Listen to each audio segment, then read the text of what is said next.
So guys moving on to example, अब एक solved example ले लेते हैं after we understood the concept, right? Example number 8.1। देखो सॉल्व्ड एग्जांपल करते करते आगे जाएंगे ना तो हमारा कॉन्सेप्ट भी क्लियर होएगा, ठीक है? सो अ स्फीयर, ओके, तो ध्यान से देखना किस तरह से सॉल्व्ड एग्जांपल यहाँ पर है। देखो मैं एक बात बता दूं, 90% ऑफ द टाइम स्टूडेंट्स किस में मिस्टेक करते हैं पता है? रेडियस और डिस्टेंस में। देखो capital R is the radius of the sphere and small r is the distance of the point from the centre of the sphere, okay, वो याद रखना। तो स्पीयर ऑफ रेडियस 10 सेंटीमीटर, तो radius of the sphere is given to me as how much? 10 centimetre. एक काम करते हैं, सबसे पहले इसको मीटर में कन्वर्ट करेंगे, तो radius is 10 10 to the power minus 2 डालना पड़ेगा, बराबर? Centimetre to metre is 10 to the power minus 2। So radius will become equal to, ये हो जाएगा 10 to the power 1, 1 minus 2 is minus 1, so radius is 10 to the power minus 1 metre, okay? पहले जो given data है उसको बहुत शांति से आराम से हम नोट डाउन करेंगे, okay? And carries a charge of 1 micro coulomb. तो ये जो यूनिट है ना, आप देख रहे हो, इसे कहते हैं माइक्रो, ठीक है? तो चार्ज कितना दिया है? Charge is given to me as q is equals to 1 micro coulomb. You should remember micro is 10 to the power minus 6, okay? So ये 10 to the power minus 6 coulomb हो जाएगा, ठीक है? ये भी नोट कर लिया हमने।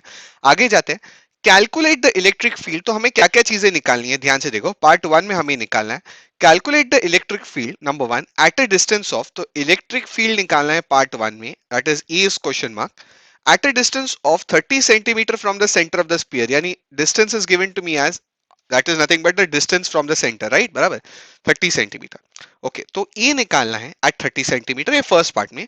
सेकंड पार्ट थर्ड पार्ट बाद में जाते हैं, पहले इतना करते हैं। तो since this is 30 centimeter, first I'll convert this 30 centimeter to meter. तो centimeter to meter is 10 to the power minus 2, as you know.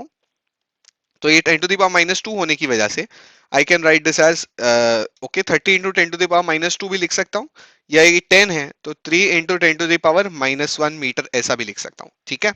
So let's do one thing, let's start with the solution, okay? तो part 1 के solution से हम start करते हैं। I draw a line, okay? पतली पतली lines बनाता हूं ताकि मैं एक्सप्लेन कर सकूं। तो ए निकालना है, आर दिया है, तो let's apply the formula of E जो अभी भी पढ़ा। क्या फॉर्मूला ऑफ ई पढ़ा? E is equals to 1 upon 4 pi epsilon not Q upon R square, बराबर? ये सिंपल सा फॉर्मूला है, बिल्कुल आप बोलोगे सर फॉर्मूला है, अब वैल्यूज पुट अप करो। तो 1 अपॉन 4 पाई एप्सिलॉन नॉट का वैल्यू मैंने आपको बताया था 9 इंटू 10 टू द पावर 9, किसका? इसका, ओके? Q दिया है मुझे, कितना दिया है? आप बोलोगे सर Q है, नोट दिस डाउन, Q कितना है? Q है 1 into 10 to the power minus 6, यानी basically 10 to the power minus 6, ठीक है? आर स्क्वायर, सिर्फ आर नहीं, आर स्क्वायर, तो ये जाएगा 3 into 10 to the power minus 1 का अब करना पड़ेगा मुझे स्क्वायर, ओके? फाइन, तो आगे बढ़ते हुए E will be equal to 9 into 10 to the power 9, ये है 10 टू द पावर माइनस 6, ये 3 का स्क्वायर हो जाएगा 9, और 10 टू दी पावर माइनस 2, बराबर? Minus 1 into 2 will become minus 2, okay? यहां से सिंपल कैंसिलेशन, 9 9 कैंसिल, ओके?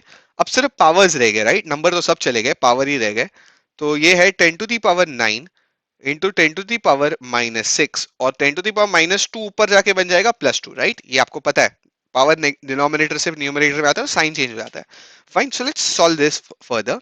तो ये हो जाएगा 9, पावर एड सब्ट्रैक्ट होगी, right? Minus 6 plus 2, so 9 minus 6 is 3, 3 plus 2 is 5, so basically E का वैल्यू कितना हो गया? 10 to the power 5। Field is measured in newton per coulomb, right? So it is newton per coulomb, okay? No problem, simple है। So therefore first part हमने यहाँ पर निकाल दिया, ई का value we have evaluated. Now proceeding ahead, let's go on to the second part. जैसा जैसा जितना बोलते जाते हैं ना हम, वैसे वैसे आगे बढ़ते जाएंगे, ठीक है? फाइन, तो सेकंड पार्ट शुरू करते हैं। What is mentioned in the second part? Calculate, okay, electric field ही निकालना है सेकंड पार्ट में भी, बट हमें इलेक्ट्रिक फील्ड निकालना है कहां पर? At the surface of the sphere. तो सर्फेस ऑफ द स्फीयर पे मैंने केस पढ़ाया था, small R will be equal to capital R, right? Surface of the sphere पे small R will be equal to capital R. तो small R will become equal to capital R is how much? ऊपर लिखा ना 10 to the power minus 1, तो 10 to the power minus 1 ये हो जाएगा metre. Now apply the formula, कुछ भी नहीं है, बहुत सिंपल है। तो ई का formula is 1 upon 4 pi epsilon not Q upon small r की जगह मैं लिखूंगा कैपिटल आर का वैल्यू आएगा, right? That is small r का स्क्वायर करूंगा तो ये हो जाएगा 9 into 10 to the power 9, Q तो 10 टू दी पावर माइनस 6 है, और ये हो जाएगा 10 to small r is 10 to the power minus 1, right? तो 10 टू दी पावर माइनस 1 पर भूलना नहीं स्क्वायर, ओके? फाइन, तो इतना किया। एक काम करता हूँ, लेट मी डू इट यार, ठीक है। तो थोड़े बड़े बड़े प्रॉब्लम आने वाले, तो थोड़ा मुझे स्पेस अच्छे से मैनेज करने आना पड़े चाहिए, राइट। तो मैं स्पेस अच्छे से मैनेज करता हूँ क्योंकि थर्ड पार्ट भी करना है ना फिर यहाँ पर, राइट। तो अब आगे बढ़ते हैं। सो ये देखो ई हो जाएगा 9 × 10⁻⁹। Look at this, 10 to the power ये है -6, ओके। डिनोमिनेटर की बात करूं तो 10 to the power ये हो जाएगा -2, right. -1 into 2 will become -2. now -2 will go up and become +2, so e हो जाएगा 9 × 10⁻⁹ -6 + 2, -2 ऊपर जाके +2 कर दिया डायरेक्ट, ओके। सो देयरफॉर ये हो जाएगा 9 × 10⁻⁹ 9 minus 6 is 9 minus 6 is 3, 3 plus 2 is 5, so basically answer is 9 Newton per coulomb, okay sorry Newton per coulomb. तो इलेक्ट्रिक फील्ड हमने निकाल दी। फर्स्ट केस में इलेक्ट्रिक फील्ड का कुछ इस तरह से आंसर आया था, सेकंड केस में इलेक्ट्रिक फील्ड का कुछ इस तरह से आंसर आया, ठीक है। अब रुकना नहीं है, जल्दी से पार्ट 3 पे भी सॉल्व करना है हमें। We need to solve third part of this question. हमें निकालना है calculate again the electric field. Third part also remains the same, जो निकालना है वो तो सेम ही है। Let me just separate it out, okay. I hope मैं जगह जगह जगह बना के कर रहा हूँ, ठीक है, ताकि मुझे एक पेज में सब कुछ कोशिश कर रहा हूँ फिट कर दूं। तो थर्ड पार्ट में हमें ई निकालना है फिर से, क्योंकि हमें इन जनरल क्वेश्चन यही है, कैलकुलेट द इलेक्ट्रिक फील्ड यानी ए, और उनकी कंडीशंस है। Third condition is eight a distance of 5 centimetre from the centre of the sphere. Now this is very interesting. अब हमें थर्ड पार्ट में निकालना है स्मॉल आर कितना दिया है, 5 centimetre from the centre, okay. ये सर्कल की बात, सॉरी ये इसकी बात करूं, स्पीयर की बात करूं, तो ये स्पीयर का रेडियस कितना है, you know the radius of the sphere is 10 centimetre. तो अब मुझे कितने डिस्टेंस पे निकालना है पता है, अब मुझे जो डिस्टेंस पे निकालना है that is 5 centimetre from the centre, okay, कहीं यहां पर, राइट। तो अब मुझे यहां पर इस पॉइंट, यानी मेरा point P is inside the what, inside the sphere, and you know electric field inside the sphere is zero, right. बराबर, केस 2 अभी हमने पढ़ा। The reason is same because since there is no charge inside the sphere, मैं लिख देता हूं, since there is no charge inside the sphere, inside the sphere, comma, electric field, electric field inside is zero, okay, remember this, electric field inside is zero, क्योंकि अंदर कोई charge नहीं है। बराबर, ये डेटा से समझ में आया, रेडियस एक्चुअली डिस्टेंस से समझ में आया। डिस्टेंस अगर रेडियस से कम है तो आप बोल सकते हो सर वो पॉइंट जो है वो सर्कल के या स्पीयर के अंदर लाई करता है, राइट। बराबर, since there is no charge inside the sphere, electric field inside is zero, fine. So with this हमने थर्ड पार्ट भी कंप्लीट कर दिया। थर्ड पार्ट में electric field is zero, okay. So एक प्रॉब्लम भी देख लिया, और बेसिकली अब तक हमने इलेक्ट्रोस्टैटिक्स में गॉस लॉ या गॉस थ्योरम जिसे भी जो भी कहते हैं उसको हमने सिलेंडर के लिए, स्पीयर के लिए अप्लाई किया, और एक प्रॉब्लम भी देख लिया, राइट, फाइन। इतना नोट करो, then we'll go on to the next concept. Next concept क्या होगा, दैट इज हमें गॉस लॉ अप्लाई करना पड़ेगा for a cylinder, okay. So make a note, moving on to the next derivation friends. Next derivation क्या है अब हमारा, हमें इलेक्ट्रिक फील्ड निकालना है due to an infinitely long charge, I can say cylinder, ठीक है। वायर भी कभी कभी उसे कहा जाता है, सिलेंडर भी कहा जाता है।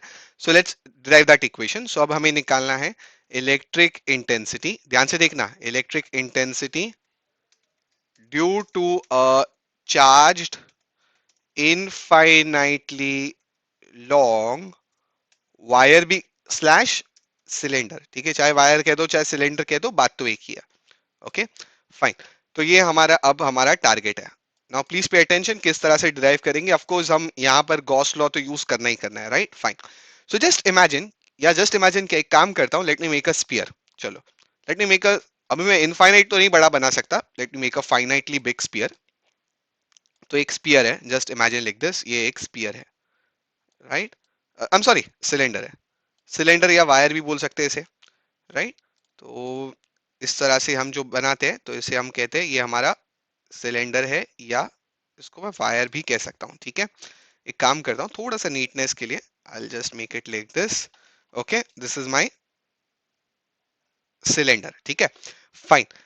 लेट्स से सिलेंडर तो मैंने बना दिया। Let's say this is the axis of the cylinder, ठीक है, सेंट्रल एक्सिस है। एक्सिस क्या होता है आपको पता है, let me show it by some other colour. चलो ये मैंने बना दिया एक्सिस, और एक काम करता हूँ बीच में से तक तक कुछ इरेज कर देता हूँ ताकि हमें पता चल जाए भाई यही एक्सिस है, okay, fine, this is the axis of the cylinder, okay. Now let's say कि ये जो सिलेंडर है ना, उसके आसपास हमें ओके आगे बढ़ने से पहले let's say capital R is the radius of the cylinder. Okay तो मैं कह देता हूं, ध्यान से देखना। अगर मैं कह दूं, चलो नीचे ही बनाता हूं। लेट्स से ये डिस्टेंस को हम कहेंगे capital R. What is this? This is nothing but the radius of the cylinder. Okay please please pay attention, ध्यान से सुनना। This is the radius of the cylinder. Okay now अब और okay आगे बढ़ने से पहले एक काम करते हैं, हम कहते हैं this is the length of the cylinder.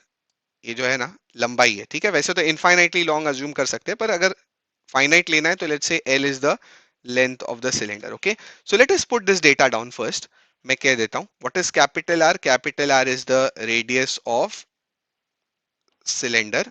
Okay wire भी कहेंगे तो चलेगा। Okay what is capital L? Capital L is the length of cylinder. Okay fine. Now please pay attention.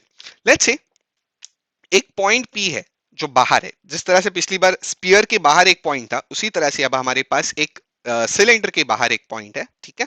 And let's say this is point P, और हमें पता करना है कि इस पॉइंट पी पर कितना इलेक्ट्रिक फील्ड का स्ट्रेंथ है, ठीक है। तो जिस तरह से एक स्पीयर के आसपास हमने एक स्पीयर का गॉसियन सरफेस बनाया था, अब हम सिलेंडर के पास सिलेंडर का गॉसियन सरफेस बनाएंगे। ध्यान से देखना कैसा गॉसियन सरफेस है। तो let me make that Gaussian surface by blue colour, ठीक है। तो ये जो गॉसियन सरफेस होगा ना, लेट्स से ये कुछ इस तरह से, पर आगे जाने से पहले गॉसियन सरफेस तो मैं करूंगा।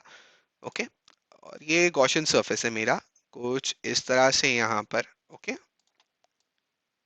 Okay fine. तो ये गॉसियन सरफेस को जरा ध्यान से देखना, इसको लाइटली नहीं लेना, इसको ध्यान से देखना।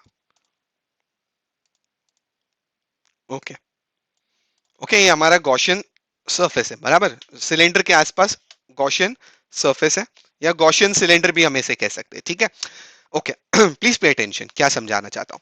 तो देखो गॉसियन सरफेस है, में सिलेंडर है, राइट। उसमें दो तरह के सरफेस है।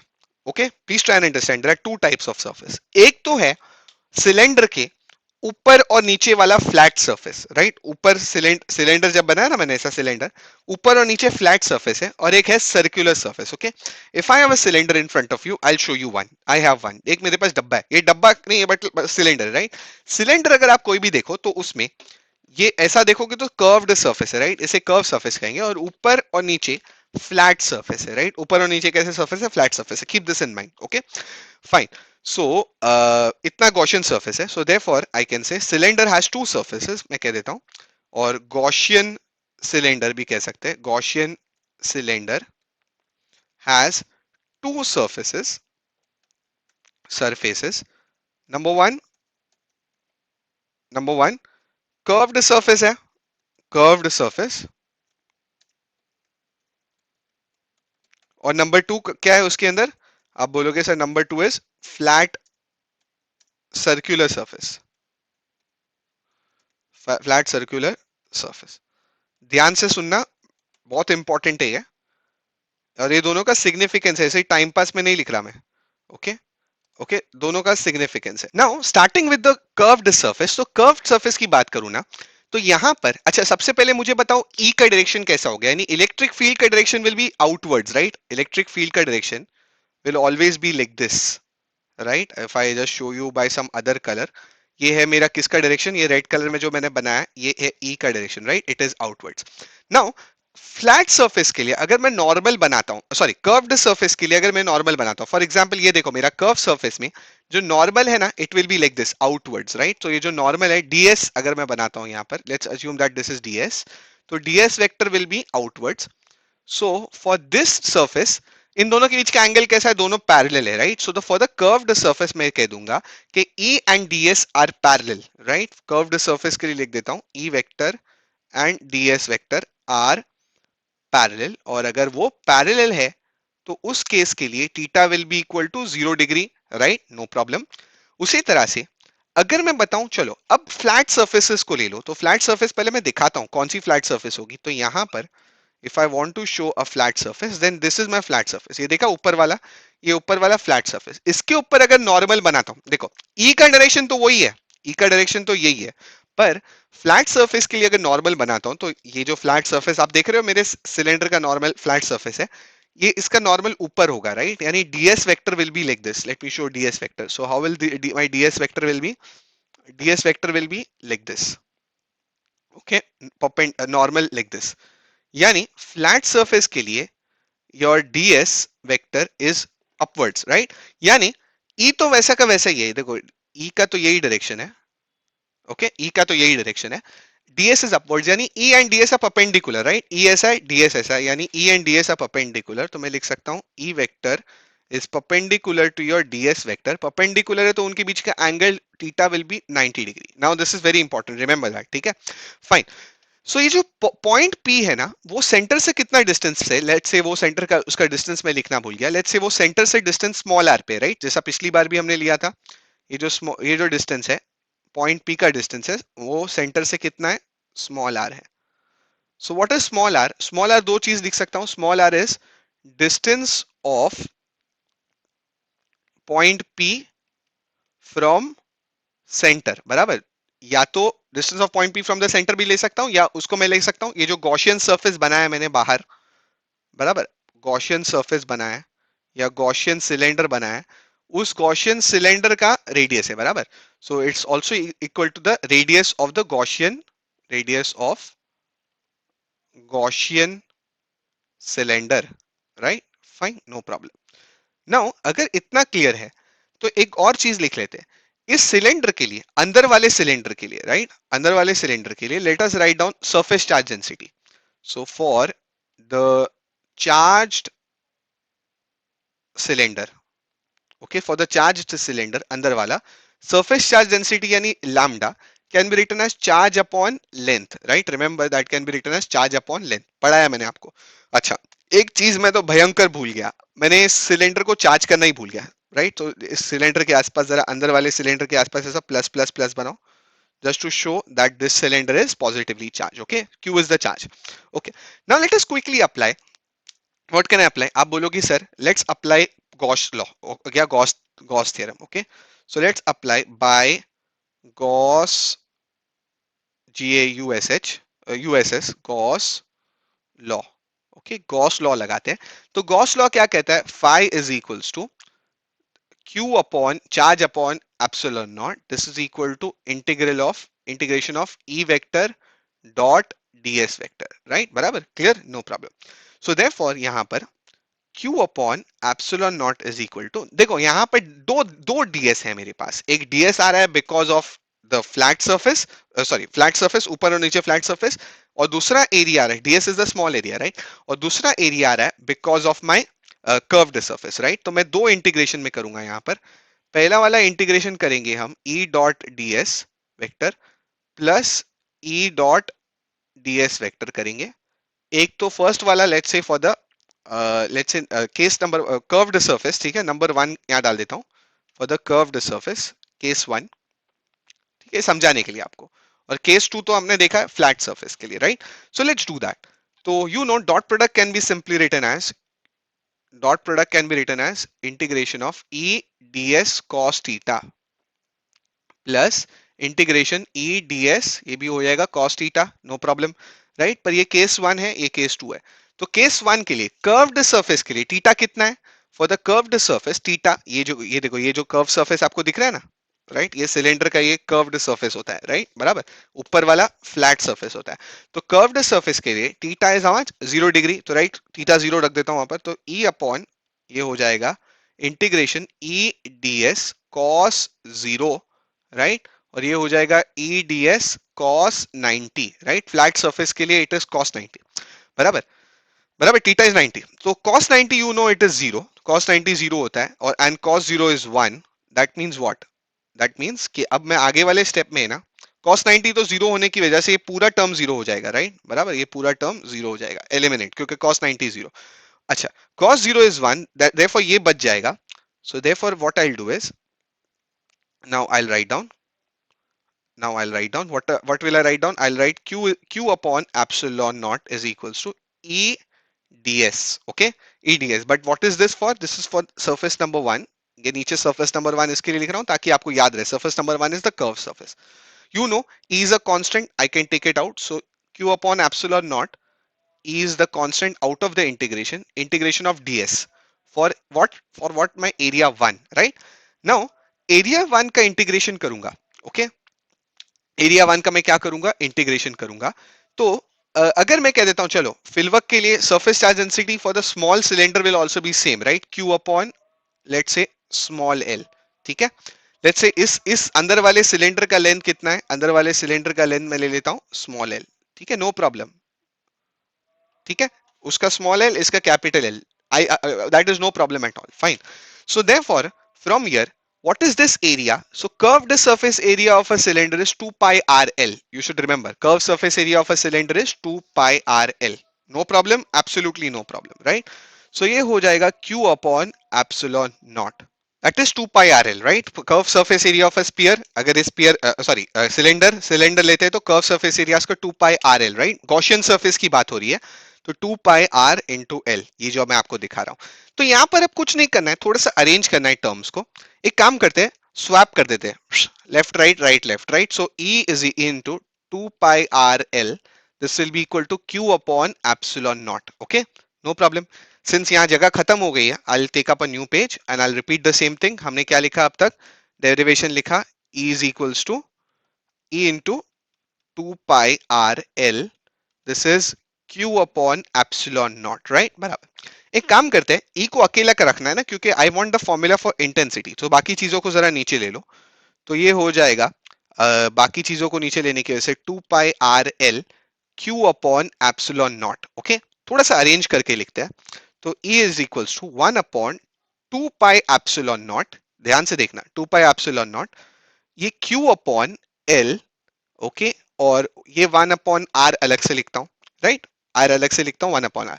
Now Q upon L is lambda, अभी अभी तो पर देखा था, कहां देखा था, आप बोलोगे सर लीनियर चार्ज, जैसे लीनियर चार्ज डेंसिटी कहते हैं, चार्ज अपॉन लेंथ। एक काम करता हूं, मैं बाहर वाले सिलेंडर का लेंथ लेता ही नहीं हूं, ठीक है, क्योंकि इनफाइनाइटली लॉन्ग पकड़ा है ना उसे हमने यहाँ पर, तो लेंथ ऑफ द सिलेंडर बाहर वाले सिलेंडर का निकाल ही देता हूँ, ठीक है, अभी सिर्फ गॉसियन सरफेस का ही लेंथ लेता हूँ, ठीक है।